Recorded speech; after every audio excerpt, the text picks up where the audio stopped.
எல்லாருக்கும் வணக்கம். ரொம்ப நாளா அமைதியா இருந்த கொரோனா பத்தின பேச்சு இப்ப மறுபடியும் சூடு பிடிக்க ஆரம்பிச்சிருக்கு.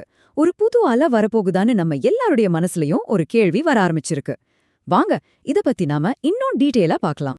நம்ம எல்லாருக்குமே மனசுல வர்ற முதல் கேள்வி ரொம்ப முக்கியமான கேள்வியும் கூட. அது என்னன்னா, இந்த புது வைரஸ் பரவுறதுனால கட்டுப்பாடுகள் எல்லாம் அதிகமாகி மறுபடியும் ஒரு லாக்டவுன் வருமா?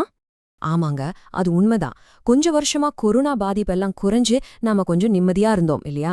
ஆனா இப்போ ஒரு புது கோவிட் வைரஸ் மறுபடியும் பரவ ஆரம்பிச்சு உலக நாடுகள்ல ஒரு சின்ன கவலைய உண்டு பண்ணிருக்கு. இந்த புதுசா வந்திருக்கிற அச்சுறுத்தலோட பேரு தான் BA.2.86.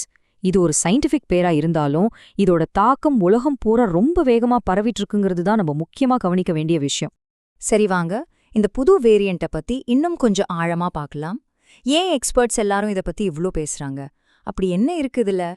இந்த BA.286 வைரஸ்க்கு ஒரு செல்ல பேரா சிகாடா அப்படின்னு சொல்றாங்க. இது வேற ஒண்ணும் இல்ல, நமக்கு ஏற்கனவே தெரிஞ்ச ஒமிக்ரான் வேரியண்டோட ஒரு வம்சாவழிதான். யோசிச்சு பாருங்க, இது ஏதோ 1-2 நாடுகள்ல மட்டும் இல்ல. அமெரிக்கா, ஐரோப்பா நாடுகள்னு எல்லாத்தையும் சேர்த்து கிட்டத்தட்ட 25க்கும் அதிகமான நாடுகள்ல இந்த சிகாடா வைரஸ கண்டுபிடிச்சிட்டாங்க. இது எவ்ளோ வேகமா பரவுதுன்னு புரிஞ்சுக்க இதுவே போதும் இல்லையா?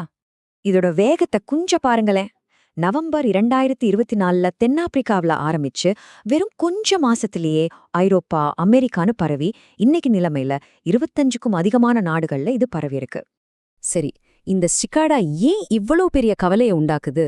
அதுக்கு காரணம் அதோட ஸ்பைக் புரோட்டீன்ல நடந்திருக்கிற 70-75 மியூட்டேஷன்கள். இந்த ஸ்பைக் புரோட்டீன்னா என்னன்னா, நம்ம உடம்போட செல்களுக்குள்ள நுழைய வைரஸ் பயன்படுத்துற ஒரு சாவி மாதிரி.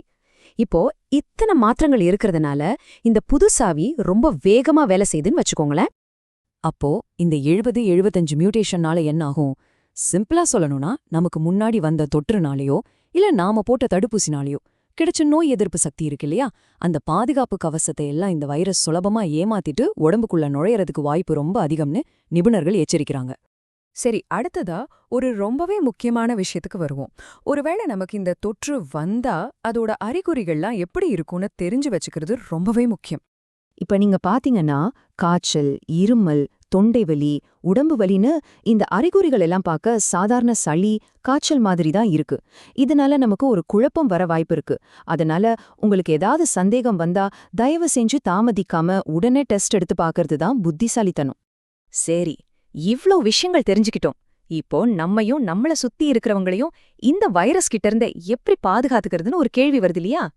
அதுக்கு சில சிம்பிளான வழிகள் இருக்கு. இந்த வைரஸ் பரவலை கட்டுப்படுத்தணும்னா நம்ம மறுபடியும் சில அடிப்படை விஷயங்களை ஃபாலோ பண்ணி ஆக்கணும். கூட்டமான இடங்கள்ல மாஸ்க் போடுறது, அடிக்கடி கைகளை கழுவுறது, அறிகுறிகள் தெரிஞ்சா உடனே டெஸ்ட் பண்றது, அப்புறம் உடம்பு சரியில்லாதப்போ நம்மள நாமளே தனிமைப்படுத்திக்கிறது. இந்த 4 விஷயங்களும் ரொம்ப ரொம்ப முக்கியம். குறிப்பா நம்ம வீடுகள்ல இருக்கிற வயசானவங்க, அப்புறம் நோய் எதிர்ப்பு சக்தி கம்மியா இருக்கிறவங்க மேல நாம இன்னும் கொஞ்சம் அதிக கவனமா இருக்கணும். ஏன்னா அவங்களுக்கு இந்த தொற்று வந்தா பாதிப்பு கொஞ்சம் கடுமையா இருக்க வாய்ப்பு இருக்கு. ஓகே, உலக அளவுல நிலவரம் இப்படி இருக்கு. நம்ம நாட்டுல, அதாவது இந்தியால தற்போதைய நிலைமை என்ன? இதனால நமக்கு என்ன பாதிப்பு? வாங்க அத பத்தி பார்க்கலாம். நல்ல விஷயமா, இந்தியால இப்போதைக்கு இதோட தாக்கம் ரொம்ப கம்மியா தான் இருக்கு. ஆனா அதனால நம்ம அசால்ட்டா இருக்க முடியாது.